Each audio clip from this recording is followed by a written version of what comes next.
सभी लोग आ गए?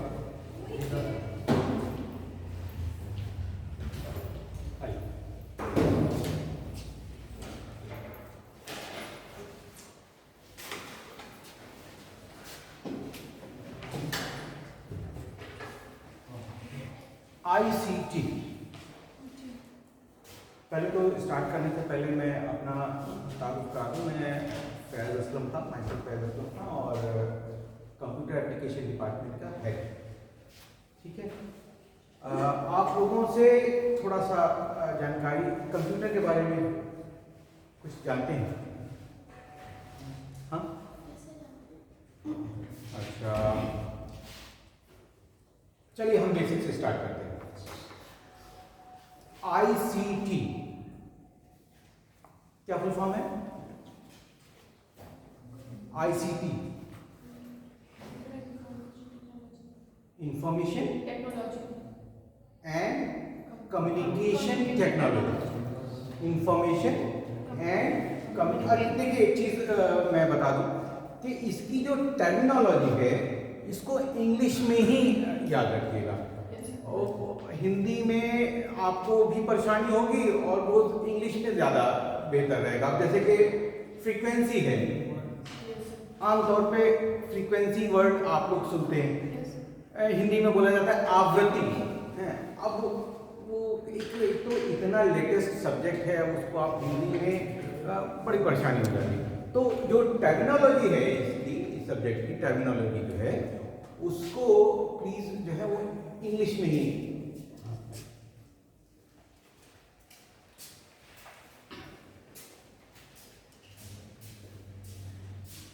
तो ICT यानी कि information and communication technology.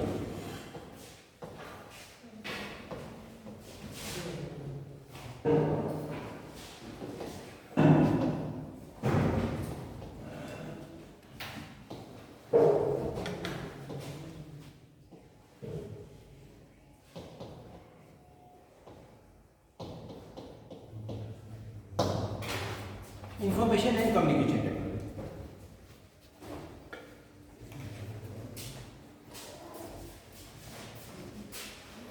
Information, देखिए तीन वर्ड्स इसमें खास मिल रहे हैं, information, communication and information, communication, technology. तीनों को हम इंफॉर्मेशन हिंदी में बोलते हैं सूचना। इसका क्या मतलब है? जानकारी। ठीक है, कोई भी अब यहाँ पर जानकारी जी, हाँ डेटा एक्चुअली क्या है, यूजफुल जानकारी जिसका कहीं इस्तेमाल हो सके। वो यूजफुल जानकारी जो ज्ञान होगा वो कहलाएगा इंफॉर्मेशन यानी कि सूचना। ठीक है, दूसरा है कम्युनिकेशन। क्या है? कम्युनिकेशन हिंदी में बोलते हैं इसको संचार। संचार क्या मतलब है? किसी सूचना का आदान प्रदान, सूचना एक जगह से दूसरी जगह भेजना। जैसे कि हम कुछ आपको सूचना दे रहे हैं, आप सुन रहे हैं, या आपसे हम कोई सवाल करते हैं तो हम उसको सुनते हैं। सूचना का ये है आदान प्रदान। ये जो इंफॉर्मेशन को एक जगह से दूसरी जगह ट्रांसफर करना जो होता है, ये क्या कहलाता है? कम्युनिकेशन। ठीक है, और इंफॉर्मेशन और कम्युनिकेशन, और तीसरी चीज हो गई टेक्नोलॉजी। हिंदी में बोलेंगे इसको तकनीक। टेक्नोलॉजी यानी कि तकनीक। इसको ऐसे समझो जैसे कि कोई भी वैज्ञानिक खोज या कोई उपकरण जो है वो टेक्नोलॉजी कहलाती है। तो क्या हुआ, इंफॉर्मेशन एंड कम्युनिकेशन टेक्नोलॉजी मतलब ऐसी टेक्नोलॉजी जो इंफॉर्मेशन और कम्युनिकेशन के लिए है। अब इसको भी हम अगर हम आगे लेके जाएंगे तो एक्चुअली ये दो वर्ड्स हैं, information technology and communication technology. ये दोनों चीजें अलग अलग हैं, इंफॉर्मेशन टेक्नोलॉजी और कम्युनिकेशन टेक्नोलॉजी। अब ये जो दो वर्ड्स हैं, इंफॉर्मेशन टेक्नोलॉजी और कम्युनिकेशन टेक्नोलॉजी, इन दो वर्ड्स को मिला दिया गया, इंफॉर्मेशन टेक्नोलॉजी और कम्युनिकेशन टेक्नोलॉजी, तो एक बना इंफॉर्मेशन एंड कम्युनिकेशन टेक्नोलॉजी। ठीक है, इंफॉर्मेशन एंड कम्युनिकेशन टेक्नोलॉजी। तो मेरे यहाँ पर दो लेक्चर हैं। आज का जो लेक्चर होगा वो हम इंफॉर्मेशन टेक्नोलॉजी के ऊपर बात करेंगे और कल हम जो है वो कम्युनिकेशन टेक्नोलॉजी के ऊपर बात करेंगे। ठीक है, तो किसी भी चीज को समझने के लिए हमें उसके इंपॉर्टेंस अगर आपको पता हो तो वो ज्यादा बेहतर रहता है। इंफॉर्मेशन, इसकी क्या इंपॉर्टेंस है?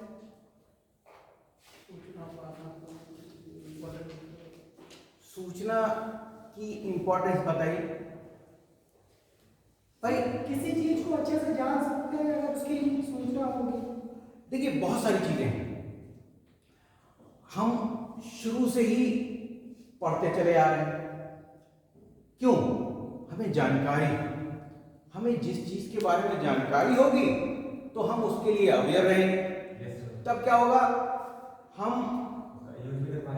उसका इस्तेमाल कर पाएंगे। हमें कोई बेवकूफ नहीं बना सकता, कोई ठग नहीं सकता, अपने आप को प्रोटेक्ट कर पाएंगे। इसके अलावा हम उस इंफॉर्मेशन का ज्यादा से ज्यादा यूटिलाइज करके हम उसको उससे फायदा उठा पाएंगे। ठीक है ना, समझ में आ रहा है? इंफॉर्मेशन का इस्तेमाल जो है वो हम कई तरह से, अब ये जो पीरियड चल रहा है ये एक्चुअली क्या कहा जा रहा है, this is the period of information. हालांकि इंफॉर्मेशन की इंपॉर्टेंस हमेशा से बनी रही, लेकिन आज इसकी उपयोगिता और ज्यादा बढ़ती चली जा रही है। जैसे सपोज हमें एक चीज मालूम है कि एक छोटा कारण एग्जाम्पल दे रहे हैं। जैसे कि हमने देखा कि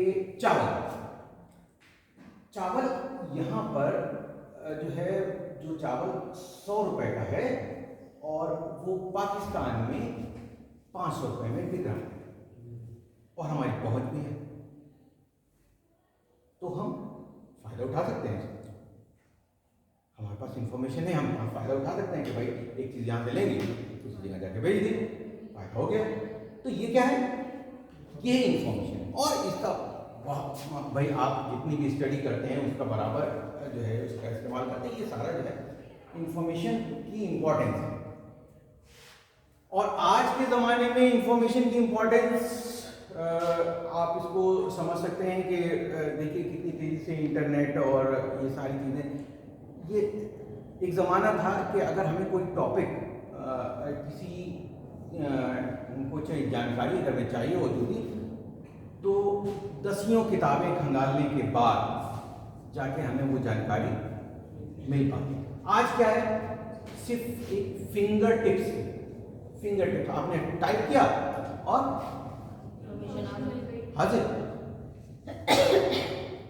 वो पीरियड मैं शायद आप लोगों ने ना देखा हो, वो पीरियड मैंने देखा कि किसी चीज़ के बारे में हमें जानकारी चाहिए होती थी तो साहब जाके लाइब्रेरी में 5-6 बुक्स निकलवा के तब जाके उसकी वो इन्फॉर्मेशन मिल पाती।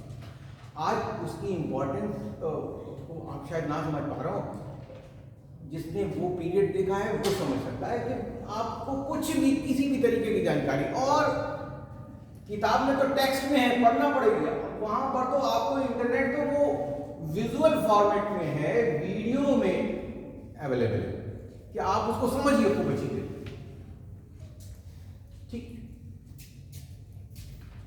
तो ये है इंफॉर्मेशन की इंपॉर्टेंस।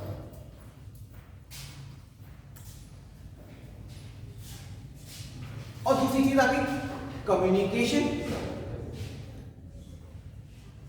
कम्युनिकेशन सूचना का संचार या सूचना का प्रसार। इसकी इंपॉर्टेंस इसी वजह से इसी बात से लगाई जा सकती है कि हमारे वहां बाकायदा इसका एक मंत्रालय है, सूचना एवं प्रसारण मंत्रालय है ना। उसका काम ही ये है कि जैसे कि आपके लिए रोटी जरूरी है, वैसे ही इंफॉर्मेशन भी जरूरी है। इस चीज को समझने की जरूरत है कि इंफॉर्मेशन बहुत ही इंपॉर्टेंट है। अब देखिए कोई गांव का कोई एक बिल्कुल अनपढ़ शहर में आ जाता है तो कैसे बेवकूफ़ बनता है, उसको हर तरीके से लोग जो है जानकारी नहीं है वो बेचारा है। तो इंफॉर्मेशन की इम्पोर्टेंस है, और इंफॉर्मेशन की इम्पोर्टेंस के साथ साथ उसके कम्युनिकेशन की भी इम्पोर्टेंस है। पे बात प्लीज बात कम्युनिकेशन की भी इम्पोर्टेंस। कम्युनिकेशन की इम्पोर्टेंस ऐसे समझो कि इंफॉर्मेशन का सबसे बड़ा जो सोर्स है, वो जहाँ पर इंफॉर्मेशन कलेक्ट होती है वो होता है हमारा दिमाग। सारी इंफॉर्मेशन जो होती है वो कहाँ होती है? दिमाग। लेकिन इसके साथ एक ड्रॉबैक ये है कि ये हमारी जितनी उम्र है वहाँ तक है, उसके बाद जब वो इंसान मर जाता है तो उसकी इंफॉर्मेशन खत्म हो जाती है, फिर वो दिमाग से वो उसकी इंफॉर्मेशन थोड़ी निकल पाएगी। तो फिर दूसरी उसकी इंपॉर्टेंस को समझते हुए लोगों ने क्या किया? लोगों ने किया कि जो सूचना हमें है हम क्यों ना उसको कहीं लिख जाएं, ताकि हमारे मरने के बाद वो बची रहे। इसकी इंपॉर्टेंस को ऐसे समझिए, जैसे कि सपोज किया कि मान लिया कि किसी को एक गांव में एक आदमी रहता है, उसको पास एक वो थी कि वो सांप का काटा हुआ मंत्र जानता है, और उसने जो है करीब 100 लोगों को बचाया अपनी जिंदगी में कि वो सांप का काटे हुए को बचा लेता। लेकिन क्या हुआ कि मरते मरते वो ये विद्या किसी को दे के नहीं गया। उसके मरने के बाद हजारों लोग मर गए। तो अब ये बताइए कि वो जो 100 लोगों के बचाने की जिम्मेदारी वो उसको पुण्य ज्यादा मिला या इतने लोगों को मरने का उसको पाप ज्यादा मिला? पाप ज्यादा मिला। अगर वो किसी को बता जाता तो और भी लोग बचते है ना। तो सूचना का प्रसार उसने नहीं किया, सूचना का प्रसार नहीं किया, सूचना का संचार नहीं किया, जिसका खामियाजा उठाना पड़ा। तो इसकी इंपॉर्टेंस को समझते हुए बराबर जो है आप देखिए सूचना के लिए बराबर मैगजीन्स आ रही हैं, बराबर चैनल्स, न्यूज़ चैनल्स, और आपको टाइम टू टाइम अपडेट रखने की कोशिश की जा रही है कि साहब जो है ऐसा हो गया, दुनिया में ये हो गया। आपको बराबर अपडेट रहने की ज़रूरत समझी जा रही है, और ये काम जो है हमारा सूचना एवं प्रसारण मंत्रालय जो है वो कर रहा है। ठीक, तो ये है importance information and communication technology, यानी कि सूचना की आवश्यकता जितनी जरूरी है उसका प्रचार भी जरूरी है, उसका संचार भी जरूरी है। ठीक है,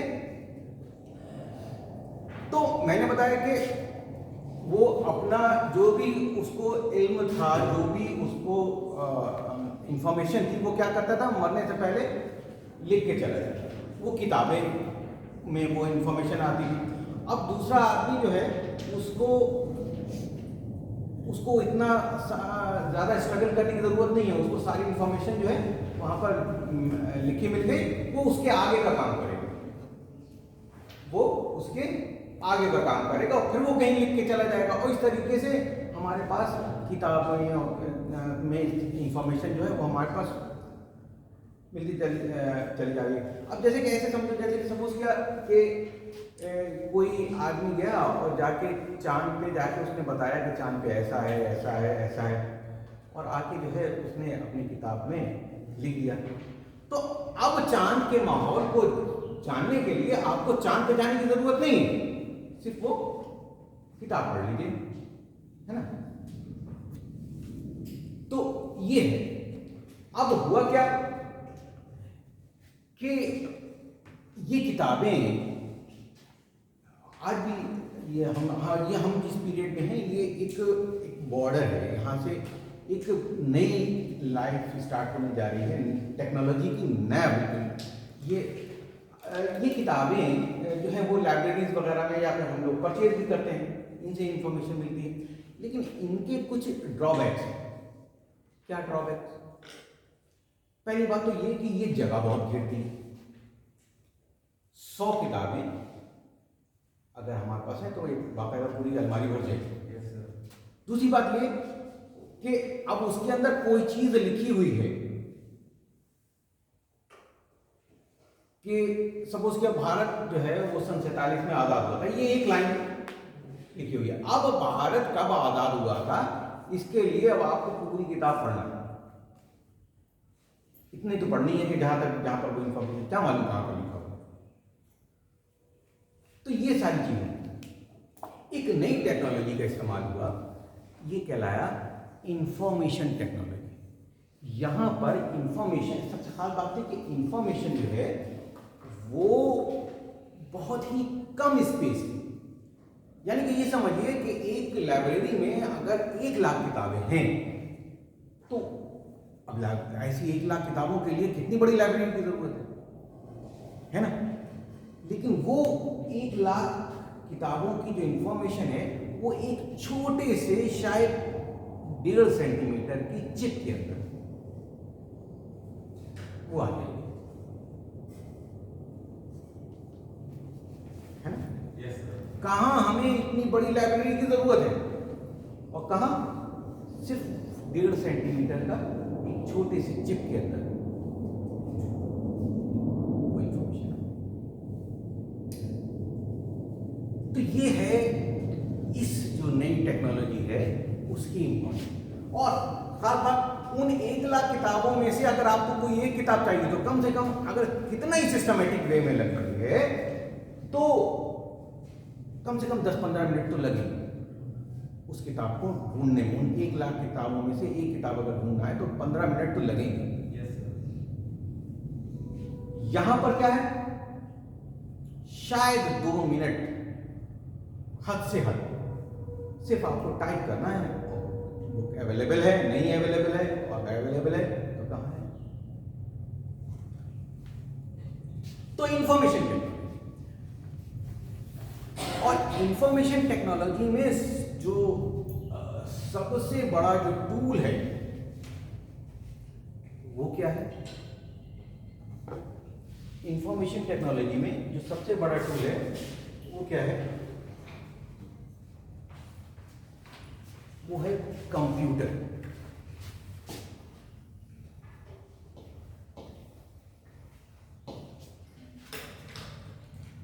कंप्यूटर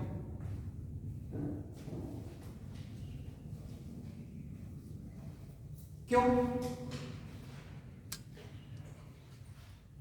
क्योंकि हमने जैसे बताया कि एक छोटे से चिप के अंदर इतनी जानकारी आ जाएगी, और इस चिप, ये अब वो चिप अगर हमने आपको दे दी, आप क्या उसको एक्सेस कर पाएंगे? हाँ, अगर आपके पास कंप्यूटर है तो, यानी कि कंप्यूटर के जरिए हम एक बहुत बड़ा इंफॉर्मेशन जो है का एक खजाना जो है वो हम कलेक्ट कर सकते हैं। ठीक, तो पूरा जो ये जो इंफॉर्मेशन टेक्नोलॉजी जो है ये पूरी जो है वो कंप्यूटर के ऊपर बेस्ड है। कंप्यूटर से रिलेटेड जितनी भी जो भी टेक्नोलॉजी है ये इंफॉर्मेशन टेक्नोलॉजी कहलाती है। कल जब हम बात करेंगे तो कहेंगे कम्युनिकेशन टेक्नोलॉजी, यानी कि कंप्यूटर के जरिए कैसे डेटा एक जगह से दूसरी जगह भेजा जाए, उनके क्या क्या उसकी टर्मिनोलॉजी है, हम उसके ऊपर बात करेंगे। आज हम बात कर रहे हैं कंप्यूटर की। एक कंप्यूटर जो है वो क्या है? कंप्यूटर क्या है? एक इलेक्ट्रॉनिक मशीन है, ठीक है। क्या ये जवाब सफिशिएंट है? नहीं सर। नहीं। फिर क्या जोड़ा जाए इसमें? हार्डवेयर। एक हार्डवेयर है। क्या इतना तो सफिशिएंट है? देखो, देखिए किसी भी चीज की, डाटा कलेक्ट करने का। हाँ, जब तक आप उस चीज की खासियत नहीं बताएंगे कि है किसकी, तब तक उसकी डेफिनेशन कंप्लीट नहीं होती। ठीक है, computer is an electronic device, लेकिन करेगा क्या, करता क्या है, ये भी तो बताइए। सूचनाओं को एकत्रित करता है। हाँ कलेक्ट करता है जी, और गणना करता है। ठीक, गणना करता है। देखो इन्होंने कितनी अच्छी बात बताई, गणना करता है।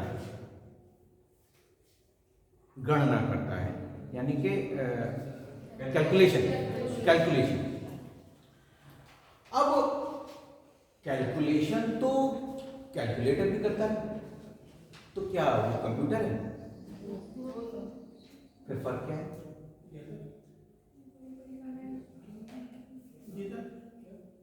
अभी उन्होंने कहा था कि कंप्यूटर जो है वो गणना करता है, कैलकुलेशन करता है, तो कैलकुलेशन तो कैलकुलेटर भी करता है, तो क्या कैलकुलेटर कंप्यूटर है?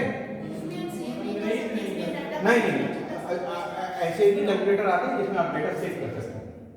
इसमें और कुछ चीज़ है, ALU होता है, अर्थमेटिकल लॉजिकल ऑपरेशन।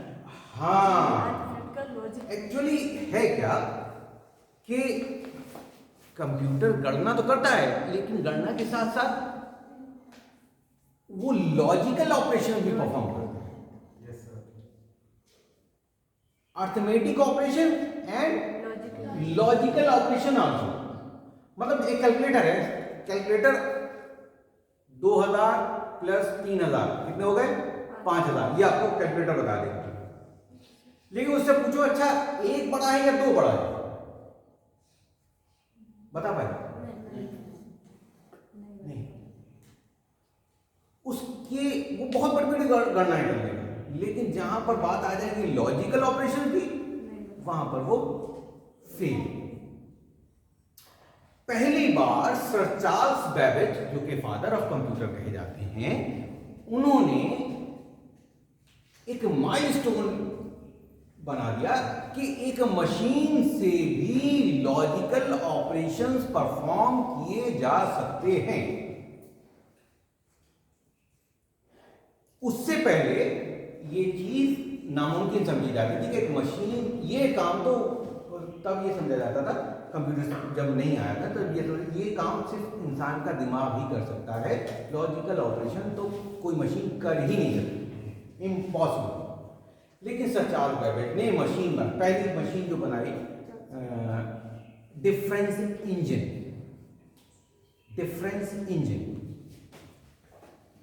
और उस मशीन से ये साबित किया कि ये पॉसिबल है कि किसी मशीन से लॉजिकल ऑपरेशन परफॉर्म किए जाएं। ये एक बहुत बड़ी बात है। ऐसे समझो, असल में ऐसा होता है जब कोई चीज़ पहली बार हो तो उसकी इंपॉर्टेंस को समझा। जैसे कि एक ज़माना था कि हिमालय पे कोई नहीं चढ़ पाता था, एक इम्पॉसिबल सी बात। पहली बार जो चढ़ा उसका नाम मशहूर हो गया। उसके बाद लोगों ने कहा अरे ये तो पॉसिबल है, लोगों ने और कोशिशें करी, चढ़ते चले गए। तो पहली बार सर चार्ल्स बेबेज ने ये चीज़ करके दिखा दी। उसके बाद फिर और उसके अंदर इम्प्रूवमेंट हो गए, और होते होते वो आज हमारे पास, हमारे सबकी जेबों में वो कंप्यूटर है। ये हमारे जो स्मार्टफोन्स हैं, एक्चुअली ये कंप्यूटर ही है, मिनी कंप्यूटर। मिनी कंप्यूटर इसको नहीं कहेंगे, मिनी कंप्यूटर एक अलग चीज़ होती है। ये पाम टॉप कंप्यूटर कहते हैं। जैसे लैपटॉप होता है वैसे पाम टॉप होता है, यानी कि हथेली पे रख के चलाएं, ठीक है। तो सर चार्ल्स बैबेज ने डिफरेंस इंजन और उसके बाद एनालिटिकल इंजन एक और उन्होंने अपनी मशीन में और थोड़ा सा चेंज करके उसको एडवांस बनाया, एनालिटिकल इंजन। इसी वजह से सर चार्ल्स बैबेज को फादर ऑफ कंप्यूटर कहा जाता है, ठीक है। समझ में आ रही बात?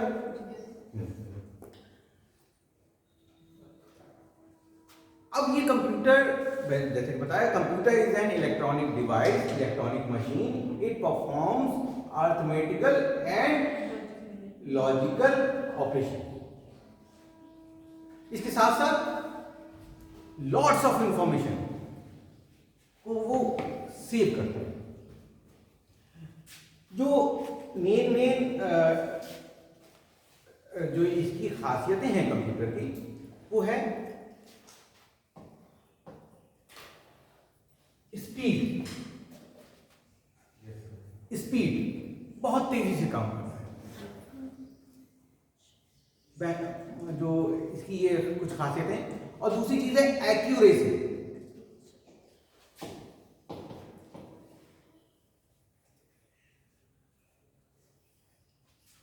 एक्यूरेसी यानी कि सटीकता,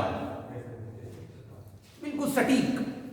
एक्चुअली ये दो चीजें जो हैं, इसके लिए हमेशा से इंसान जो है वो काम कर रहा है कि काम जल्दी हो जाए और सही भी हो। लेकिन वो होता क्या था, जल्दी करने के चक्कर में काम गड़बड़ा जाता है, और अगर उसकी सटीकता के ऊपर ज्यादा ध्यान देते थे तो फिर स्पीड कम हो जाती। ये बड़ा दिक्कत है कि हम अगर कोई काम बहुत तेजी में करना चाहेंगे तो क्या होगा, वो काम फिर उसमें सटीकता कम हो जाएगी। हम सपोज कि आपको 10-12 गिनतियां देते हैं, कहते हैं इन्हें जोड़ो, और टाइम देंगे हम 2 मिनट, जोड़ देंगे आप, लेकिन जो उसमें जो एक्यूरेसी होगी वो कम होगी। फिर हम वही गिनतियां देंगे, अच्छा 5 मिनट दे रहे हैं, जोड़ो, 100% एक्यूरेसी मिलेगी, है ना। तो इन दोनों में क्या है, बिल्कुल अपोजिट है। आप एक्यूरेसी पे ध्यान देंगे तो स्पीड से कंप्रोमाइज करना पड़ेगा, और स्पीड पे ध्यान देंगे तो एक्यूरेसी पे आपको कंप्रोमाइज करना पड़ेगा। ये जो डिवाइस है क्या है, स्पीड विद एक्यूरेसी, स्पीड के साथ साथ एक्यूरेसी, यानी काम सही भी होगा बिल्कुल और जल्दी। तो दोनों चीजें इससे परफॉर्म की गई। तीसरा है मल्टीपर्पज। मल्टीपर्पज मशीन, बहुत सारी मशीनें हैं, और आप देखोगे वो मशीनें जो है वो मल्टीपर्पज नहीं है। जैसे पंखा है, मशीन है, क्या काम करेगा, हवा देंगे, इसके अलावा कोई काम करेगा। वॉशिंग मशीन क्या करेगी, कपड़े धोगी, कपड़े सुखा भी देगी, 2 काम हो गए। इसके अलावा बर्तन धोएगी, कपड़े सिल देगी, कपड़े सिलाई की मशीन ले लीजिए, क्या करेगी, कपड़े सिलेगी, इसके अलावा कपड़े धोएगी नहीं। मिक्सर, एक आता है जूसर, मिक्सर, ग्राइंडर, 3 चीजें हैं। चौथी इसमें बता दीजिए, चौथा कुछ काम करेगा वो, कपड़े धो लेगा। तो जो मशीन्स हैं वो, हमने अपनी जिंदगी में ये जो कंप्यूटर का अगर छोड़ दें तो एक जूसर, मिक्सर, ग्राइंडर एक ऐसी चीज देखिए जो 3 काम कर सकती है, बाकी तो सब एक ही एक काम। जो वॉशिंग मशीन है वो सिर्फ कपड़े धोगी, जो सीइंग मशीन है वो कपड़े सिलेगी, पंखा, कूलर और दुनिया भर के प्रेस, और ये सब मशीन जो है वो एक ही एक काम है। 1, 2, कहीं पे 2 मिल जाएंगे, बहुत सारे 3, लेकिन मल्टीपर्पज आप देखिए कंप्यूटर, इकलौता ऐसा डिवाइस जो मल्टीपर्पज है। काम देख लीजिए, खरीदारी इससे कर लीजिए, ऑफिस का काम इससे कर लीजिए, पिक्चर इस पर देख लीजिए, गाने इस पर सुन लीजिए, खाने का ऑर्डर पा लीजिए, तो सारी खरीदारी में आ गई। इसके अलावा इंफॉर्मेशन जैसे चाहिए वैसा, गेमिंग इस पर कर लीजिए, कैलकुलेटर इसमें अवेलेबल है, क्या नहीं है, मल्टीपर्पज। और क्या खासियत है? लार्ज मेमोरी कैपेसिटी, बहुत बड़ी मेमोरी है, इसके अंदर बहुत सारी सूचना जो है वो हम इसके अंदर कलेक्ट कर सकते हैं। ठीक है? सर 1.44 कैपेसिटी है। हाँ? 1.44 तो इसकी कैपेसिटी 1.44 है। नहीं, इसकी कैपेसिटी 1.44 नहीं है। इसकी कैपेसिटी तो मतलब अलग अलग कंप्यूटर्स की अलग अलग होती है, ये बताएंगे अभी जब हम मेमोरी के ऊपर आएंगे तो हम बताएंगे 1.44 क्या है। तो ये अभी हम कंप्यूटर की खासियतों में बता रहे हैं कि क्या है, स्पीड है, एक्यूरेसी है, मल्टीपर्पज है, स्टोरेज कैपेसिटी है, और एक चीज है रिलायबिलिटी। रिलायबल, जिसके ऊपर हम भरोसा कर सकते हैं, विश्वसनीय। अब देखिए, पूरी इंडस्ट्रीज जो हैं वो, अब देखिए पूरा बैंकिंग देख लीजिए, बिना कंप्यूटर के तो अब एक जमाना था कंप्यूटर नहीं था तो क्या बैंकिंग नहीं होती थी? तभी होती थी। लेकिन आज अगर कनेक्टिविटी नहीं है, 2 दिन 3 दिन कनेक्टिविटी नहीं है, तब वो काम नहीं होगा। ये एक इसकी इम्पोर्टेंस भी है, और दूसरा एक चीज ये भी है कि ये इसका एक ड्रॉबैक है कि हम बहुत तेजी से इसके ऊपर निर्भर होते चले जा रहे हैं। हम इसके ऊपर निर्भर होते चले जा रहे हैं, ये एक ड्रॉबैक है कि, और ये जो चीज़ ज़्यादा फायदेमंद होती है हम उसके ऊपर निर्भर हो जाते हैं। आज देखिए, एक ज़माना था कि वॉशिंग मशीन के बगैर कपड़े नहीं धुलते थे। आज कौन धोता है? मसाला पहले वो सिल पे पीसा जाता था, अब आज तक ऐसी देखो ऐसा है कि लाइट नहीं आ रही है, चटनी नहीं बन पाई, सिलबट्टी की तो बात ही नहीं।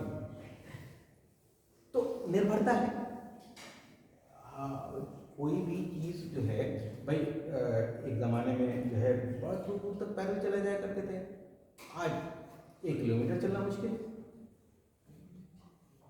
फिर वो जिम पे जाके जो है वो ट्रेडमिल पे जाके दौड़ेंगे, और कह दो कि ज़रा वो फटकिया तक होया तो मोटरसाइकिल चाहिए। तो ये मशीन के ऊपर निर्भरता हमारी बढ़ती चली जा रही है। कंप्यूटर भी एक मशीन है जी, नुकसान भी हो रहा है। नुकसान इसी वजह से है कि हम और आगे बता रहे हैं कि इसकी निर्भरता इतनी ज़्यादा नुकसानदेह है कि मानवता खतरे में पड़ जाएगी। ये सर स्टीफन हॉकिंस कह गए कि ये चीज़ अच्छी नहीं है। अभी तक क्या था कि हम फिजिकल वर्क मशीनों से कराया करते थे, ट्रैक्टर से हमने जोत लिया, खेत जोत लिया, हमने मोटरसाइकिल से हम अपना वॉकिंग किया, परफॉर्म कर लिया अपने, के कार है, ये सारी सिलबट्टा छोड़ के हम उस पर आ गए। ये तो फिजिकल, और उसका खामियाजा क्या भुगतना पड़ा? उसका खामियाजा ये भुगतना पड़ा कि अब हम लोग जो हैं वो देखिए एक्सरसाइज हो ही नहीं पा रही है, वो बीमारियां बढ़ती चली जा रही है। इसी वजह से तो ये फिजिकल वर्क हो ही नहीं पा रहा है। फिर क्या हुआ, जिम खुल गए, दिन भर जो है आप जो है मशीनों का इस्तेमाल करिए, और फिर उन्हीं मशीनों में जाकर अपने पसीने बहाइए। अगर इन मशीनों का इस्तेमाल आप ना करें तो वहाँ मशीनों पे तो पैसा और पसीना बहाने की जरूरत नहीं ना। लेकिन ज़माना तेज़ी से चल रहा है कि साहब जल्दी पहुँचना है, भाई चाहिए, तो फिर उसका आज भी आप अगर हिमालय की वादियों में चले जाइए और वहाँ कोई टेक्नोलॉजी नहीं मिलेगी। आपकी उम्र जो 60-65 साल की है वो 100 साल हो जाएगी, 100 साल हो जाएगी। वहाँ बिल्कुल प्योर आपको खाने मिलेगा, सब कुछ। वो अलग बात है कोई शेर आके खा जाए, वो अलग बात है।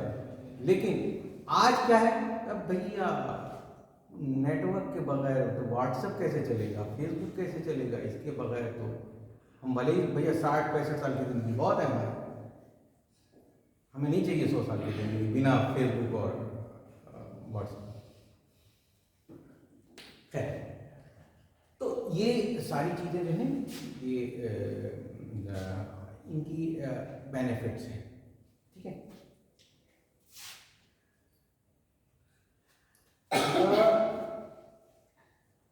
अब हम कंप्यूटर के अंदर उतरने की कोशिश करते हैं कि कंप्यूटर ब्रांड या कंप्यूटर क्या है, अब ये कंप्यूटर काम कैसे करता है। एक्चुअली कंप्यूटर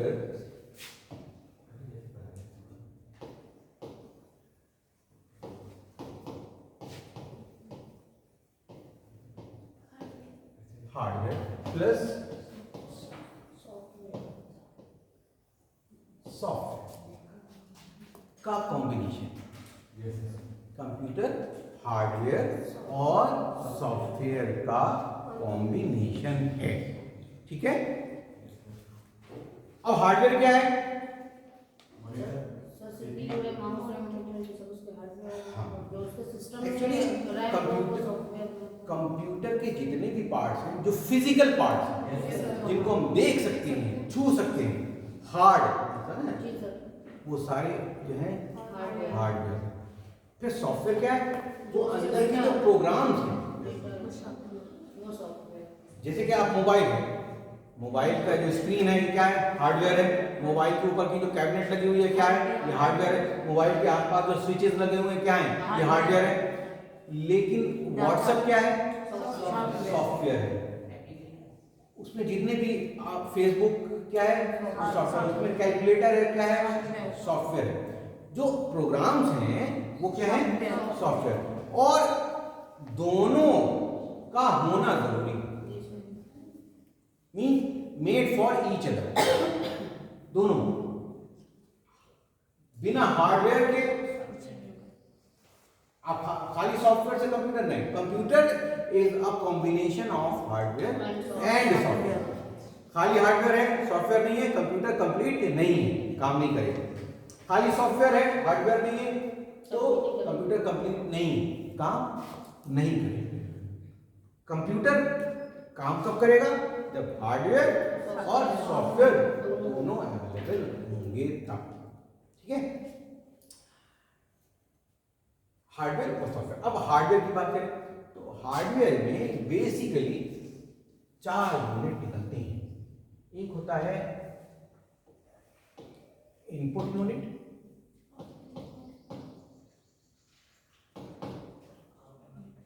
आउटपुट यूनिट,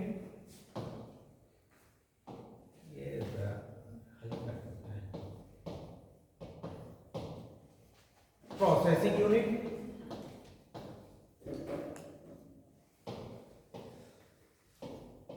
और एक है मेमोरी यूनिट।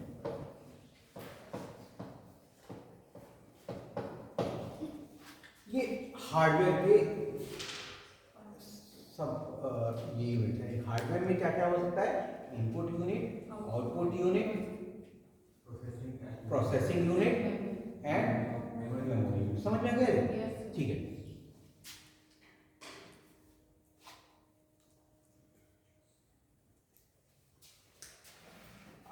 काम कैसे होता है?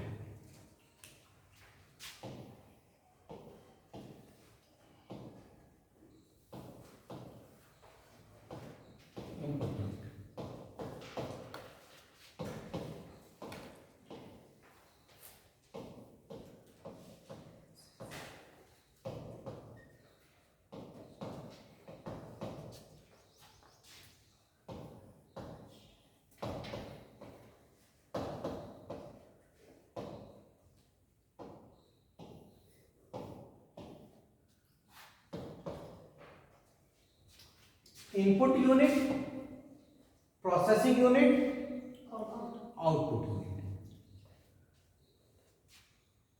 ये असल में काम करने का जो ये तरीका है, ये किसी भी मशीन का, दुनिया में सारी मशीन जो है वो इसी टेक्नोलॉजी पे काम करती हैं कि कुछ इनपुट लेती हैं, फिर उसमें प्रोसेस होता है, फिर हमें वो उस आउटपुट देती है। देख लीजिए अब, जैसे कि सपोज क्या वो गन्ने के जूस कोल्हू होता है, उसमें रस अपने आप थोड़ी निकलता है, उसमें वो एज ए इनपुट गन्ना डाला जाता है, प्रोसेसिंग होता वो है, मशीन जो है उसकी प्रोसेसिंग करती है, फिर उसके बाद क्या होता है, उसका रस निकलता है।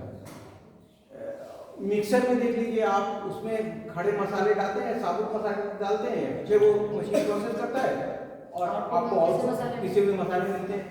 वॉशिंग मशीन में देखिए आपको इनपुट जो है वो गंदे कपड़े देना पड़ते हैं, और फिर वो प्रोसेसिंग होती है, और फिर आपको आउटपुट धुले हुए कपड़े मिलते हैं।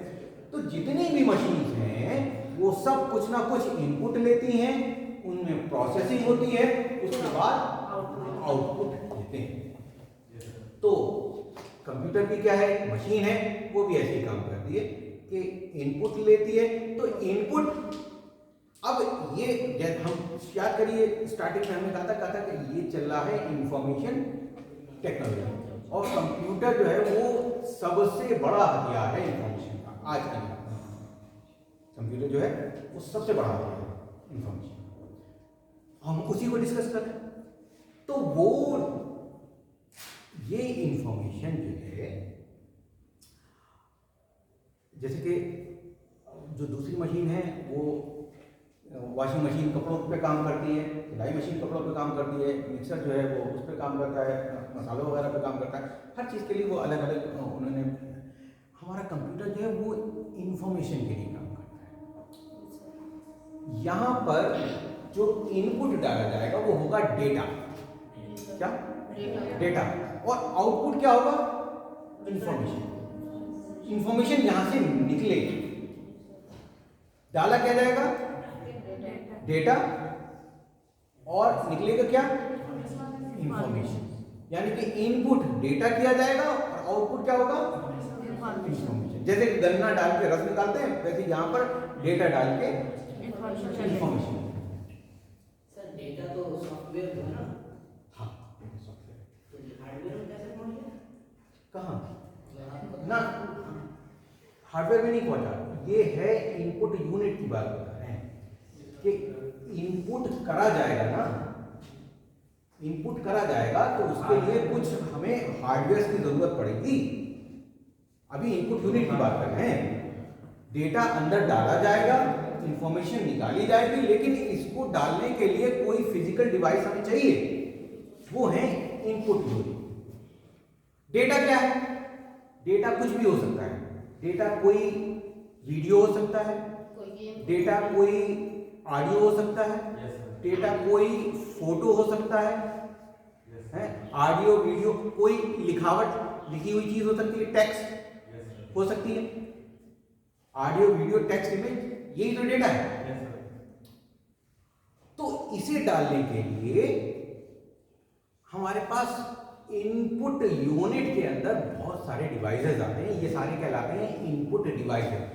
कंप्यूटर के अंदर डेटा डालने के लिए जो जो डिवाइसेस इस्तेमाल होती हैं वो क्या कहलाती हैं, इनपुट डिवाइसेस। जैसे कि सपोज कि हमारे पास कुछ लिखा हुआ मैटर है, हमें कंप्यूटर में डालना है, तो हमें क्या जरूरत पड़ेगी, कीबोर्ड। तो कीबोर्ड क्या है, इनपुट डिवाइस।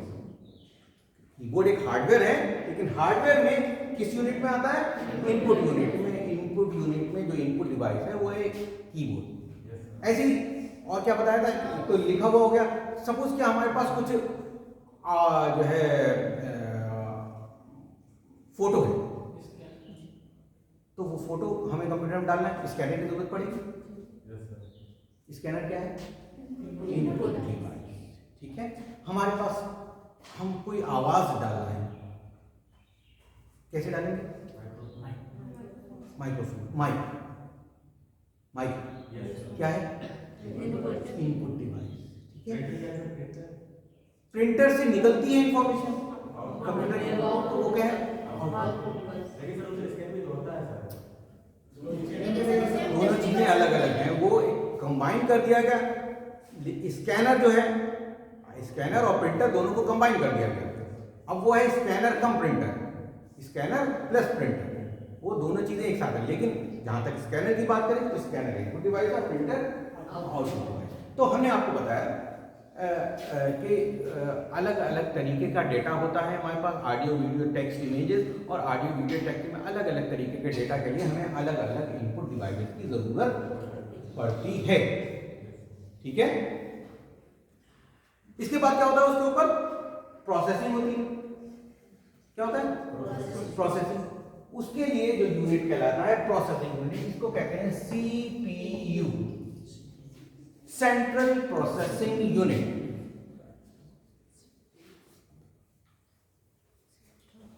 और फिर output device, output unit. Output unit में सारे आउटपुट डिवाइस आते हैं।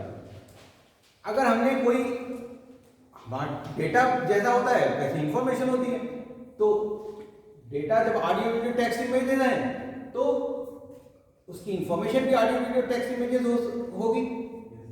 तो आउटपुट डिवाइसेस भी हमारे पास कई तरह की होती हैं। जैसे कि सपोज क्या, कोई आवाज है, उसका आउटपुट चाहिए तो हमें स्पीकर। स्पीकर क्या है? जैसे माइक इनपुट डिवाइस है, स्पीकर क्या है? Output device. ठीक है, वो जो हमने फोटो डाला था कंप्यूटर के अंदर स्कैनर के जरिए, तो स्कैनर इनपुट डिवाइस थी, लेकिन इस फोटो को निकालना है तो क्या? Printer, print out. हाँ, एक और तरीका है, हम मॉनिटर पे उसको देख भी सकते हैं, पता है? तो मॉनिटर भी क्या है? ठीक है। वीडियो के लिए मॉनिटर की जरूरत पड़ती है, आउटपुट डिवाइस। मेमोरी कार्ड का है sir? Memory device, memory unit अलग है, अभी हम उस पे आए नहीं। ठीक है, तो समझ में आ गया input unit, output unit. Input unit के अंदर सभी इनपुट डिवाइसेस, जिसमें आपका कीबोर्ड, माउस, स्कैनर, ये सारी चीज़ें जो हैं। इसके अलावा भी बहुत सारी MICR और बहुत सारी इनपुट डिवाइसेस आती हैं। जो आउटपुट डिवाइसेस जिससे इंफॉर्मेशन हम तक पहुंचती है, कंप्यूटर की इंफॉर्मेशन हम तक पहुंचाने का जो काम करते हैं, वो कहलाते हैं आउटपुट डिवाइसेस। जिसमें प्रिंटर है, स्पीकर है, प्लॉटर है। प्लॉटर समझते हैं? प्लॉटर प्लॉटर होता है प्रिंटर का बड़ा रूप। ये आप लोग ने फैक्स वगैरह जो होते हैं, ये बड़े बड़े, उनको प्लॉटर कहा जाता है। वो जो है, जैसे प्रिंटर छोटे उस पर एक पेज पे निकालता है, वो बड़े बड़ी जो शीट्स होती हैं उन पर प्रिंट करता है, ये प्लॉटर है। तो ये प्लॉटर के आउटपुट डिवाइस है। तो जिससे इंफॉर्मेशन हमें मिलती है, हम कंप्यूटर से उसको हासिल करते हैं, ये ऐसी जो डिवाइसेस कहलाती हैं, क्या कहलाती हैं? आउटपुट डिवाइसेस कहलाती हैं, आउटपुट यूनिट के अंदर आती हैं। फिर आ जाता है अभी जिसको हम बीच में नहीं टच किया, CPU, सेंट्रल प्रोसेसिंग यूनिट। ये प्रोसेसिंग डिवाइस है।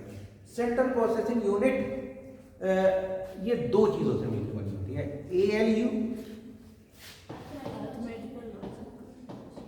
Arithmetical and logical unit, plus control unit.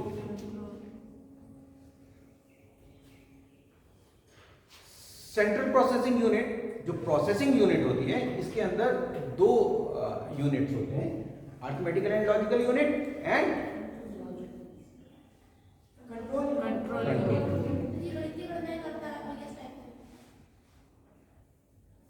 गणितीय गणनाएं और लॉजिकल ऑपरेशन दोनों ALU करता है, CU कंट्रोल करता है। कंट्रोल करने का मतलब ये कि देखिए, हर सबकी अपनी अपनी लिमिट होती है काम करने की।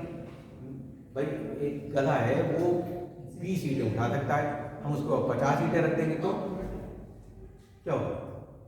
बैठ जाए। फिर उसको सारी ईंटें हटा लो, फिर वो 2 ईंटें भी झेलने का भी नहीं रहे।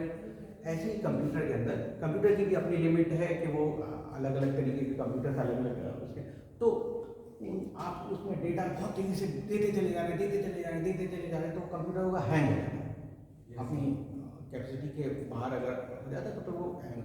इसके लिए कंट्रोल यूनिट काम करता है। कंट्रोल यूनिट क्या होता है, ये इस तरीके से काम करता है जैसे चक्की, देखिए चक्की में वो एक ऊपर की तरफ ऐसे करके एक होता है, उसमें पूरी बोरी वो लौट देते हैं, लेकिन वो पूरी बोरी मशीन तक नहीं जाती है, उसमें एक वो हाँ खिसकाते हैं इसको, उससे उसके फ्लो को हम मैनेज करते हैं। दो तीन दाने जो है उसके अंदर, अगर हमें मोटी पिसाई चाहिए तो हम उसके फ्लो को बढ़ा देते हैं, तो वो ज़्यादा दाने जाते हैं, पिसाई मोटी होती है। अगर हमें बारीक पिसाई चाहिए तो हम उसको कम दाने उसके अंदर डालते हैं, उसको थोड़ा सा और खिसका देते हैं, उसका छेद छोटा हो जाता है तो उसके अंदर कम दाने डालने लगते हैं। तो क्या ये कंट्रोल, ऐसे ही यहाँ पर कंट्रोल यूनिट होता है, डेटा को कंट्रोल करने का काम करता है। तो ज़्यादा डेटा होता है तो फिर उसको कंट्रोल करके अपने पास रख लेता है, और जितना डेटा प्रोसेसिंग के लिए जाना होता है उसको रख देता है। ये कंट्रोल यूनिट का काम होता है। तो ये पूरा अर्थमेटिकल एंड लॉजिकल यूनिट और कंट्रोल यूनिट मिलके बनते हैं सेंट्रल प्रोसेसिंग यूनिट। तो इनपुट यूनिट से डेटा सीपीयू में जाता है, सीपीयू से डेटा प्रोसेस होके आउट हो जाता है। तो डेटा और इंफॉर्मेशन में फर्क क्या हुआ?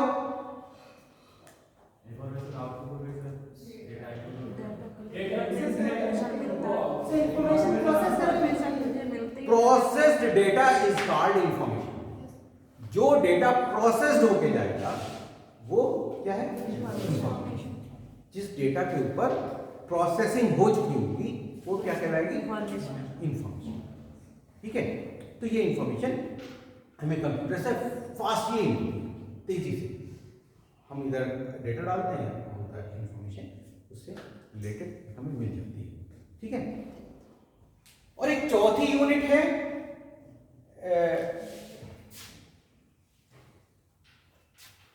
मेमोरी यूनिट, बहुत काम की।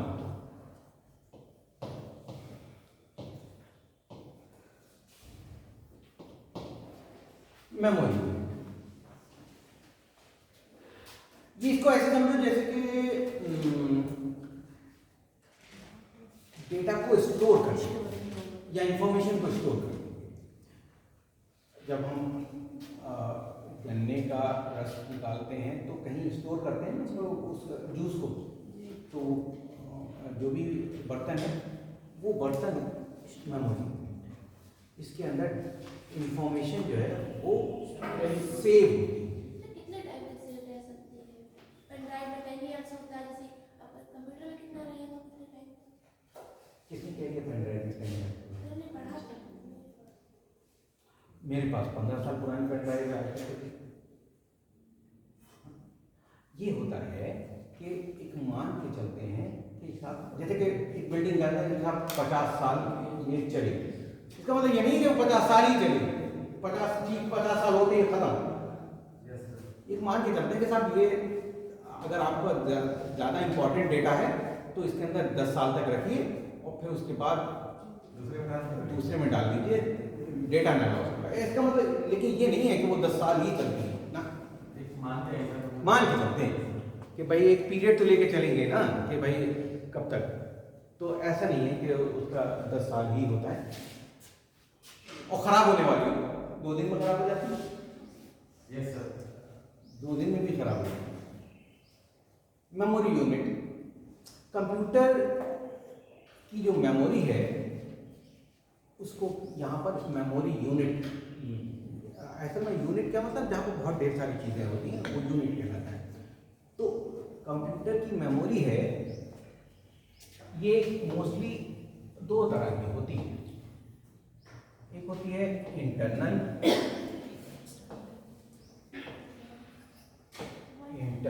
मेमोरी और एक्सटर्नल मेमोरी।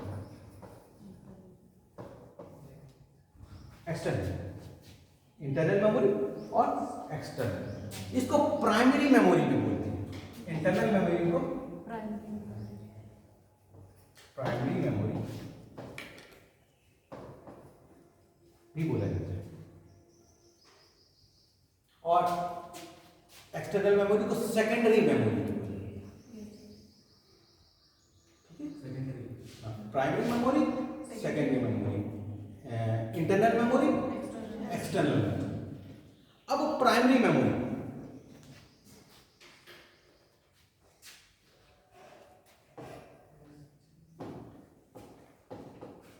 रैम, रोम। प्राइमरी मेमोरी दो हिस्सों में बढ़ जाती है। जैसे कि मेमोरी, कंप्यूटर की मेमोरी दो हिस्सों में बढ़ी, इंटरनल, एक्सटर्नल। इंटरनल मेमोरी बाद में खुद दो हिस्सों में बढ़ जाती है। ये है रैम एंड रोम। देखिए हम बात कर रहे हैं मेमोरी की, ठीक है। इसको प्राइमरी मेमोरी कहा जाता है। इससे पहले से ही मतलब उसमें अपलोड होके आती है पहले से ही। इससे पहले से ही उसमें से बात को समझिए, वर्ड क्या इस्तेमाल कर रहे हैं, प्राइमरी मेमोरी। इसके बिना चल ही नहीं सकता। इसके बिना चल ही नहीं सकता। इसके बिना चल ही नहीं सकता। हाँ, ये बहुत ही जरूरी, इसके बगैर कंप्यूटर चलता ही नहीं। किसके बगैर? Primary memory. प्राइमरी मेमोरी क्या है? रैम एंड रोम। अगर रैम और रोम नहीं है तो कंप्यूटर नहीं चलेगा। अब क्यों नहीं चलेगा ये हम अभी बाद में बताएंगे। फिलहाल हम बात करते हैं इंटरनल मेमोरी यानी प्राइमरी मेमोरी, और प्राइमरी मेमोरी में रैम और रोम। रैम है random access memory, random access memory, और दूसरा है रीड ओनली मेमोरी। अब देखिए रीड ओनली मेमोरी बिल्कुल इसकी डेफिनेशन इसके नाम नहीं छुपी हुई है। वो मेमोरी जो ओनली रीड की जाए, सिर्फ रीड की जाए, यानी कि आप राइट नहीं कर सकते। You can't write on ROM. Read only memory में आप राइट नहीं कर सकते, सिर्फ रीड कर सकते हैं। मतलब सर जो है वो है, उसमें जो है पहले से है उसको खाली पढ़ेंगे। जैसे कि किताब छप के आती है, उसमें आप लिखना चाहें तो लिख दें, लेकिन वो लिखने के लिए होती नहीं। ऐसी वो मेमोरी जो है, लेकिन वहां पर आप लिखना चाहें लिख दें, लेकिन रोम में तो आप लिख ही नहीं सकते। वो सिर्फ रीड करने के लिए है। ऐसा कंप्यूटर के अंदर नहीं लिख सकते, कंप्यूटर के अंदर भी नहीं लिख सकते उसमें। क्या मतलब? जो लिख के आया बेटा ठीक से बैठिए, अच्छा नहीं लगता क्लास के माहौल से वहाँ पे। जो अंदर लिखा है उसको हटा के नहीं, इरेज करके लिख सकते हैं। रोम का नहीं, इसीलिए इसका नाम है रीड। इसकी मेमोरी को आप सिर्फ रीड करते हैं। अब इसकी क्या इंपॉर्टेंस है ये हम जब कंप्यूटर में हम अभी और अंदर तक जाएंगे तो बताएंगे कि ये डाटा को लॉक कर देते हैं, वो भी नहीं लिख सकते, वो बात अलग। वो अलग चीज़ है, वो मैं बात कर रहा हूँ। और सेकेंडरी वो सॉरी रोम तो हो गया रीड ओनली मेमोरी, जिस वो मेमोरी जो सिर्फ रीड की जाए। और रैंडम एक्सेस मेमोरी ये एक अलग तरीके की मेमोरी है। ये कैसी मेमोरी है?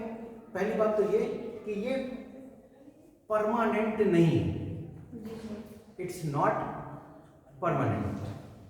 इसके अंदर जो कुछ भी हम सेव करेंगे वो परमानेंटली नहीं होगा। जब भी इसके अंदर की इलेक्ट्रिक सप्लाई सर्किट खत्म होता है, इस ये पूरा वॉश आउट होता है। जो कुछ इसके अंदर होता है वो सब खत्म हो जाता है और नए सिरे से इसके अंदर फिर से आप उसको भरिए। अब इसकी भी अपनी इम्पोर्टेंस है, तो बताएंगे जी। सर फोन में जो रैम होती है वही वाली है। जी जी एक्चुअली फोन जो है ये कंप्यूटर ही है। सारी चीजें इसके अंदर भी रैम है, इसके अंदर भी रोम है, इसके अंदर भी जो है मेमोरी कार्ड पड़ता है, इसके अंदर भी सॉफ्टवेयर है, ये भी हार्डवेयर है। सब ये एक्चुअली जो आपके अंदर जो स्मार्टफोन है ये कंप्यूटर ही है, ये सबका छोटा होता है। उसका छोटा। अब ये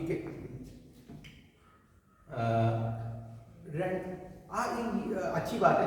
और सवाल इधर से नहीं आ रहे, कुछ सवाल भी उठाइए ताकि हमें पता चले। अच्छी बात है, 2-4 क्वेश्चंस, लेकिन इंटरेस्ट लीजिए। कुछ अगर जो चीज़ ना समझ में फ्रैंकली पूछिए, ठीक है। सर ये थोड़ा ऊपर ऊपर जा रहा सर, ये थोड़ा डीप है, इसमें यूपीएससी का सिलेबस जो है हाँ वो सर थोड़ा हाई लेवल थोड़ा और उसमें से ऊपर जाएगा। मैं समझे नहीं, हम ज़्यादा डीप जा रहे हैं या आपका सिलेबस ज़्यादा डीप है? सिलेबस भी है बता रहे हैं। अभी तो हम ऊपरी हैं, अभी डीप अंदर जाने पहले बेसिक तो कंप्लीट हो जाए। हैं? 4 लेक्चर हैं सर। जी जी बता रैंडम एक्सेस मेमोरी और read only memory. Random access memory में क्या है, ये परमानेंट नहीं है, ये परमानेंट नहीं है और ये परमानेंट, ये परमानेंट नहीं है और ये परमानेंट है।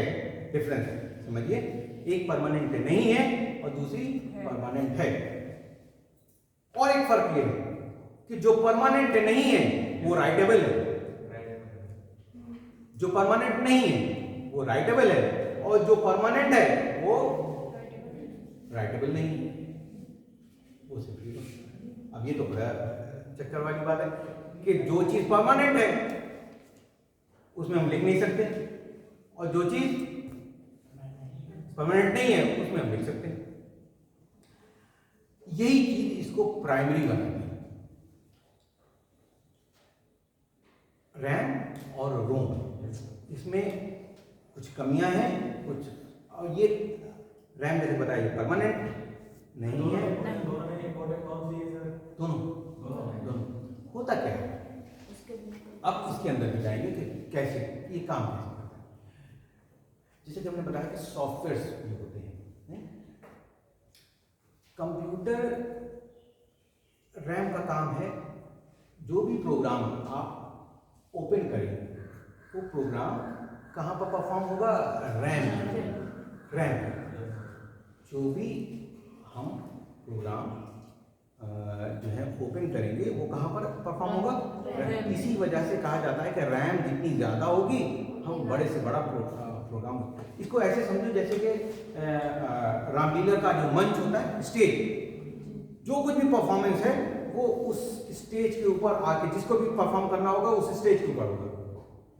बाकी वो ग्रीन रूम में जो कुछ भी आपको ड्रेसिंग रूम जो है वहाँ पर जो कुछ हो रहा है वो अलग चीज़ है, लेकिन परफॉर्मेंस कहाँ पर होगी, उस स्टेज के ऊपर, मंच के ऊपर। वैसे ही ये मंच जो है वो है रैम। जो कुछ भी परफॉर्म होगा, जो भी प्रोग्राम ओपन होगा, जिस प्रोग्राम के ऊपर काम हो रहा होगा वो कहाँ पर जाएगा, रैम के ऊपर जाएगा। और जब हम उसको बंद कर देंगे तो वो रैम से खत्म हो जाएगा, और जब हम कंप्यूटर बंद कर देंगे तो रैम भी पूरी तरीके से वॉश आउट हो जाएगा।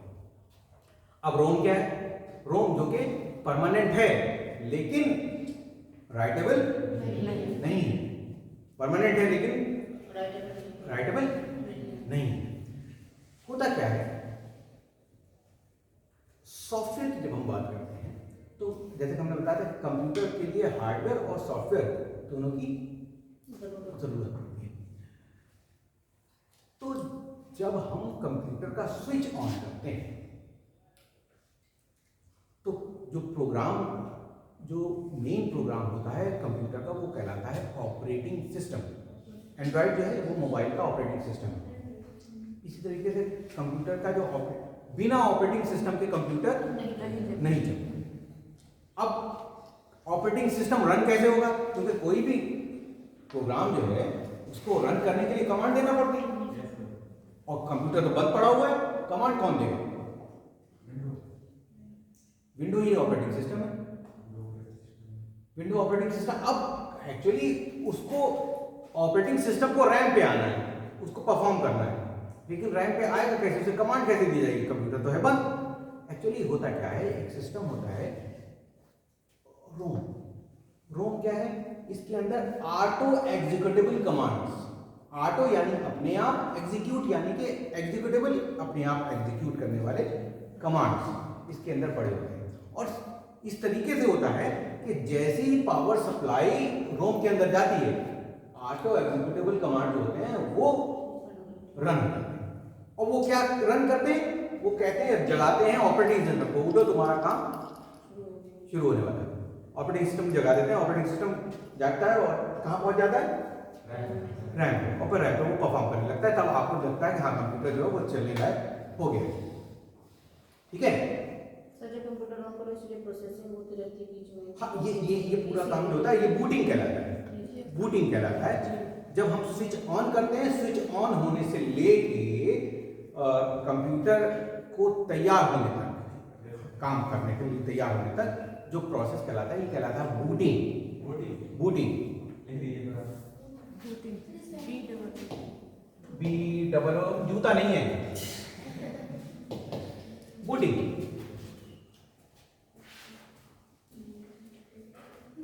फोन में भी हो जाता है।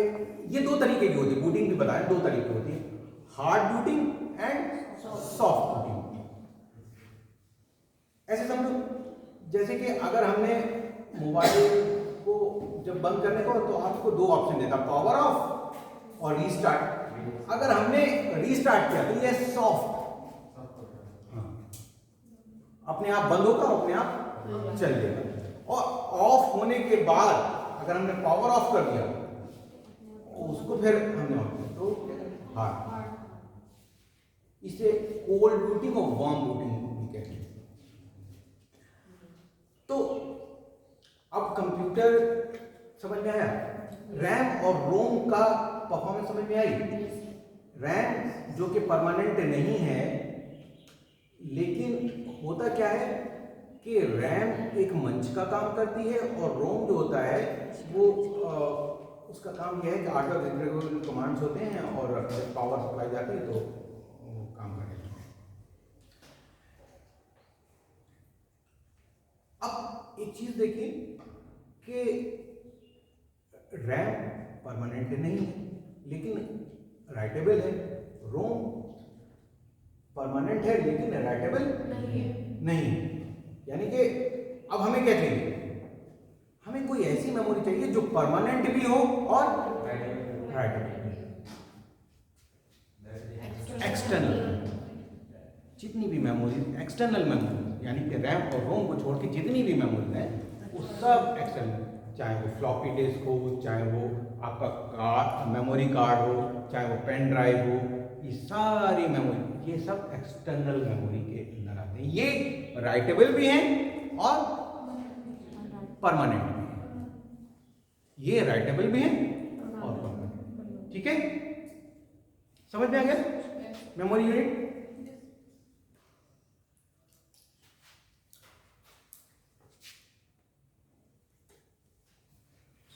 अच्छा, memory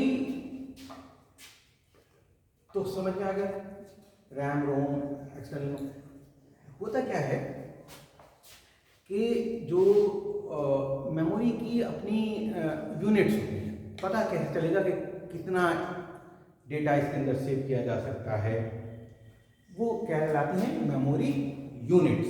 memory units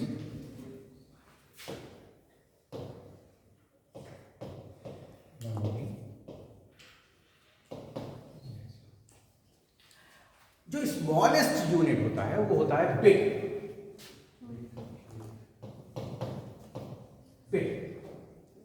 this is the smallest unit of computer memory, bit.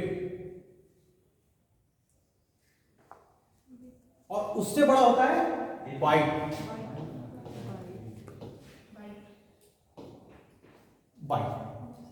Bit and byte. बीच में रिश्ता क्या है, 8 bit is equal to 1 byte. यानी कि एक बाइट के अंदर 8 बिट होती है। कितने? 8 bit. 1 byte is equal to 8 bit. जो स्मॉलेस्ट यूनिट है वो है बिट और उसके ऊपर बाइट। फिर आता है kilobyte. Kilobyte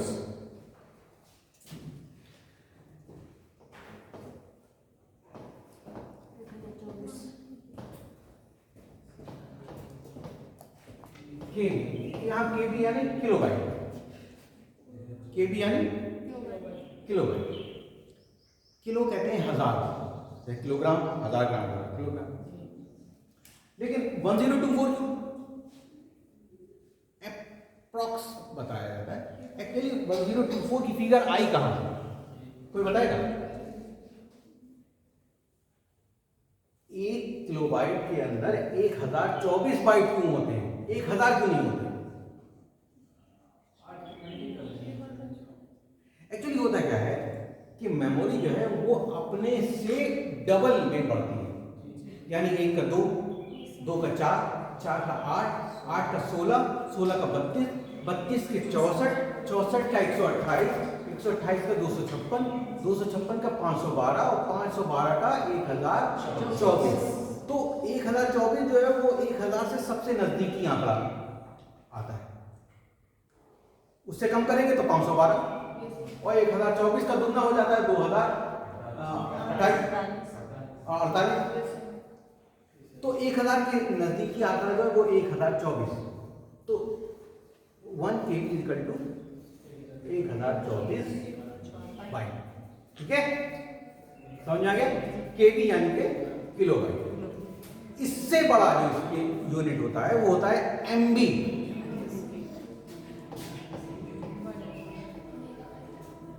one 1024 KB। 1 MB में 1024 किलोबाइट। ठीक है, और इससे बड़ा होता है GB, गीगाबाइट, 1 GB।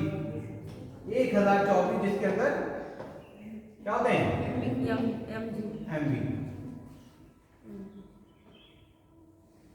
और इससे ऊपर होता है टेराबाइट, TB। इसके अंदर 1024 क्या होते हैं, GB। इसके बाद क्या होता है, पेटाबाइट, 1 PD। इसके अंदर 1024 क्या होंगे, TB।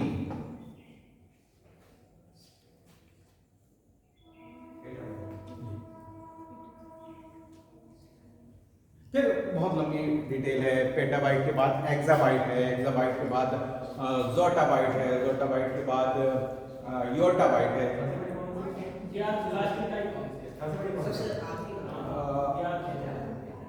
ब्रोनोबाइट है और ब्रोनोबाइट है। हालांकि लास्ट वो भी नहीं, मतलब ऐसे समझो जैसे कि गिनती, बताओ सबसे बड़ा अंक कौन सा? तो अब हाँ, जैसे जैसे डेटा बढ़ेगा ये चीज बढ़ती चली जाएगी। तो ये ना कहना कि सर ने बताया ये सबसे बड़ा है, यहाँ पर अंत नहीं है। ठीक है, समझ में आ गया? आगे बढ़े।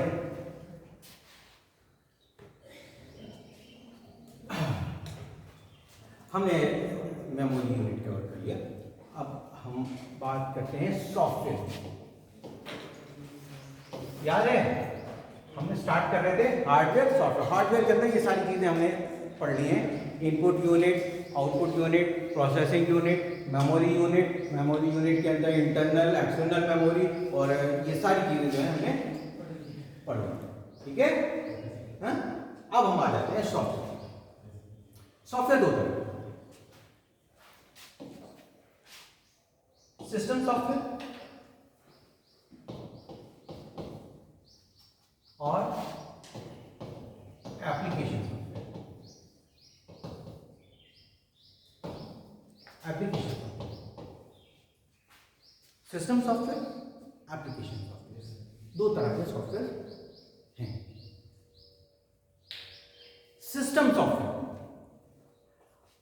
ऐसे सॉफ्टवेयर जो कंप्यूटर को चलाने में इस्तेमाल होते हैं। कंप्यूटर के इंटरनल जो मैकेनिज्म जो होता है, टेक्नोलॉजी होती है, उसमें वो कंप्यूटर को रन करने में हेल्प करते हैं। ये सिस्टम सॉफ्टवेयर कहलाते हैं, यानी सिस्टम करके सॉफ्टवेयर कहलाते हैं। इसमें operating system main, OS operating system, जैसे बताया था एंड्रॉयड जो है वो एक ऑपरेटिंग सिस्टम, मोबाइल इसके बगैर सिस्टम नहीं चलता। मेन जो है वो सॉफ्टवेयर जो है वो सिस्टम सॉफ्टवेयर जो है वो कंप्यूटर के मेन सॉफ्टवेयर का है, उसमें भी सबसे मेन होता है ऑपरेटिंग सिस्टम। अगर एंड्रॉयड आपको मोबाइल से हटा दिया जाए तो आपका मोबाइल डेड, फिर नहीं काम, ऑन ही नहीं। ठीक है, इसको ऐसे समझो जैसे कि एक कोई आदमी है, हम हैं, हमारे हाथ हैं, पैर हैं, आंखें, नाक हैं, सब कुछ है, लेकिन इसके अंदर की जो सोल है, तब तक ये हाथ भी काम कर रहे हैं, पैर भी काम कर रहे हैं, आंख भी काम कर रही है, और जब ये सोल निकल जाएगी तो ऐसा नहीं है, हाथ भी रहेंगे, आंख भी रहेगी, नाक भी रहेगी, लेकिन ये सब काम करना फिर क्या कहलाएगा, हम क्या कहलाएंगे, डेड। क्योंकि जो सॉफ्टवेयर था उसका वो निकल गया। अब वो सॉफ्टवेयर नहीं है, बॉडी बची है, वो है डेड, क्योंकि किसी काम की नहीं। डेड क्यों है? क्योंकि वो किसी काम की नहीं है। मतलब ये है कि जो चीज़ काम करने तक काम करती है तब तक हम उसको यूज करते हैं। अब वो जब वो काम करना, चाहे वो भले ही इंसान की बॉडी हो, जब हम मर जाते हैं तो हम उसको दफना देते हैं या जला देते हैं, फिर हमारे कोई काम की नहीं। तो हमारा ऑपरेटिंग सिस्टम के बगैर हमारा जो कंप्यूटर होता है वो भी डेड है, इंपॉर्टेंट। इसके अलावा एप्लीकेशन सॉफ्टवेयर, हाँ बताएं, बोलिए। सेल फोन में कौन सा ऑपरेटिंग सिस्टम? मैंने बताया एंड्रॉइड। सेल फोन में भी होता है, सेल फोन में भी होता है। सेल फोन मतलब कीपैड, हाँ, कीपैड। उसमें भी होता है, उसमें भी होता है। एक्चुअली होता क्या है कि सॉफ्टवेयर कोई एक ही नहीं होते, जैसे कि एंड्रॉइड है, एंड्रॉइड इस वजह से नाम ले लिया कि बहुत कॉमन। इसके अलावा भी जैसे कि एप्पल का जो होता है सॉफ्टवेयर एंड्रॉइड से अलग है, ठीक है। तो अलग अलग सॉफ्टवेयर, अब जो आप सेल फोन की बात करो वो एक सॉफ्टवेयर नहीं होता, अलग अलग कंपनीज अलग अलग सॉफ्टवेयर बनाती हैं, और वो इसी वजह से उनके काम करने का तरीका अलग है। कहीं पर आपको राइट से क्या मिलेगा, तो ये अलग अलग की बात है। एप्लीकेशन सॉफ्टवेयर वो सॉफ्टवेयर होते हैं जो किसी खास काम के लिए बने होते हैं। यानी कि अगर वो सॉफ्टवेयर नहीं है तो वो काम नहीं होगा, कंप्यूटर चलेगा। जैसे कि अभी हमने बात करी ऑपरेटिंग सिस्टम के बगैर तो चलता ही नहीं, कंप्यूटर ही नहीं चलता। लेकिन अगर एप्लीकेशन, किसी खास एप्लीकेशन के लिए वो सॉफ्टवेयर बने होते हैं, और अगर वो बड़ा है तो काम होगा। जैसे कि सपोज क्या आपके मोबाइल के अंदर व्हाट्सएप नहीं पड़ा, तो आप कोई मैसेज व्हाट्सएप कर सकते हैं? नहीं कर सकते, क्योंकि व्हाट्सएप क्या है, एप्लीकेशन। ठीक है, समझ में आ रहा है? मोबाइल आपका है, ठीक है, मोबाइल में कोई खराबी नहीं है, सिर्फ क्या है, वो काम नहीं हो रहा है क्योंकि उसका सॉफ्टवेयर अवेलेबल नहीं। देखिए भाई, वहाँ पर रेलवे की टिकट विंडो पे आपको जनरल टिकट जो काट के दिए जाते हैं, वहाँ कंप्यूटर ही तो लगा होता है, वहीं से तो दिए जाते हैं। लेकिन हमारे पास कंप्यूटर है, क्या हम उससे टिकट निकाल लेंगे? नहीं, तो सॉफ्टवेयर नहीं है। अगर सॉफ्टवेयर होगा तो हम कर सकते हैं। सर ये ड्राइवर वगैरह करवाते हैं अपने लैपटॉप में और ये कंप्यूटर में बहुत सारे जी, ये भी सॉफ्टवेयर है, ये सिस्टम सॉफ्टवेयर किसी स्पेसिफिक हार्डवेयर से। एक्चुअली होता क्या है कि कंप्यूटर बिल्कुल इस तरीके से काम करता है कि जैसे कि इंसान काम करता है, उसको कोई आप अननोन डिवाइस लगाओगे तो उससे पता ही नहीं कैसे चलेगी। उसके लिए ड्राइवर की जरूरत पड़ती है। ड्राइवर क्या है? सॉफ्टवेयर है, ये सिस्टम सॉफ्टवेयर का हिस्सा होते हैं। किसी खास जैसे प्रिंटर है तो प्रिंटर का ड्राइवर ऑपरेटिंग सिस्टम को बताना पड़ता है कि ये कैसे चलेगा। जैसे कि आपके वहाँ कोई चीज़ आती है तो डेमो करने के लिए कोई आदमी आता है ना, सपोज कि आपने माइक्रोवेव लिया तो वो एक डेमोस्ट्रेशन के लिए आता है कि साहब ये ऐसे चलेगा, इसके ये फंक्शंस हैं। फ्रिज ले लीजिए तो वो डेमोस्ट्रेशन के लिए आएंगे कि साहब ये ऐसे चलेगा, इसके ये फंक्शंस हैं।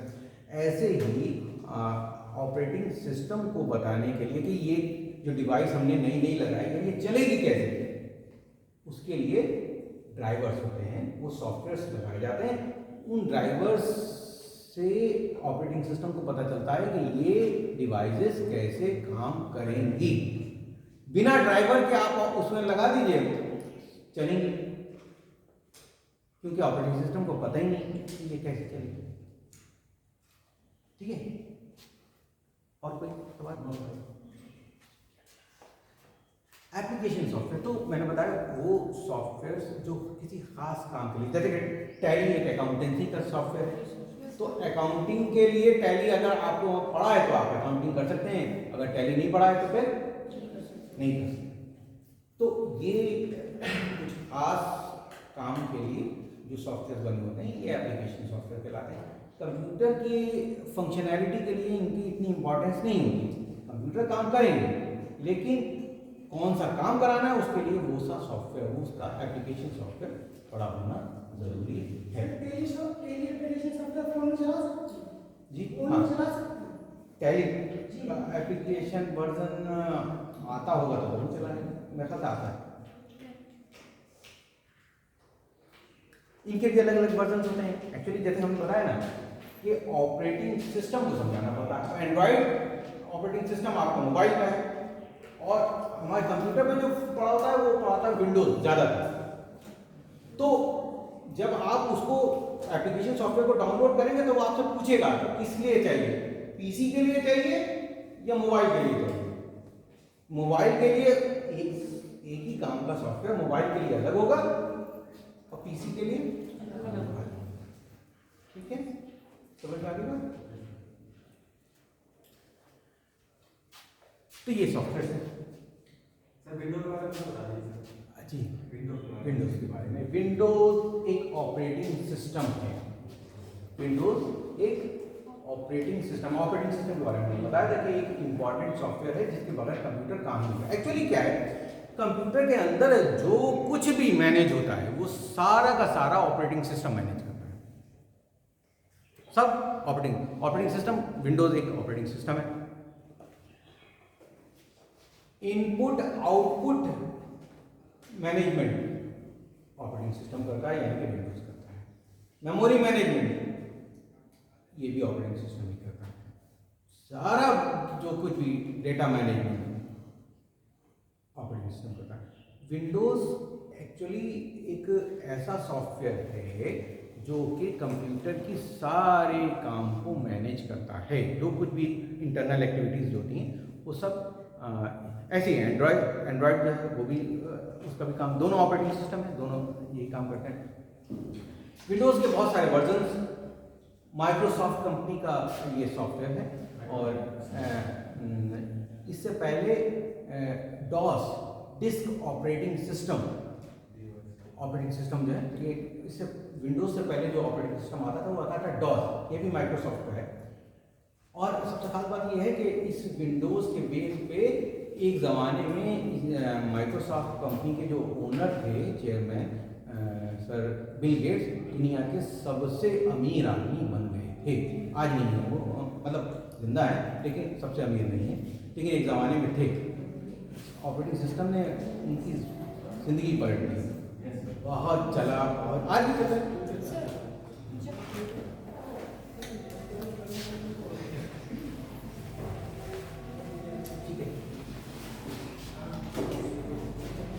Application software. अच्छा, अब हम बात करते हैं लैंग्वेजेस। कंप्यूटर लैंग्वेज,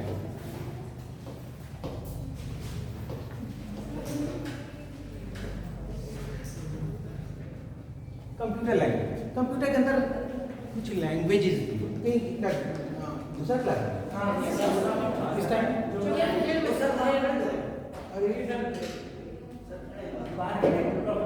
अच्छा ठीक है, कल भी हमारा है, हम इसको यहीं से याद रखिएगा, मुझे बता दीजिएगा कहाँ से स्टार्ट करेंगे। लैंग्वेजेस, ठीक है।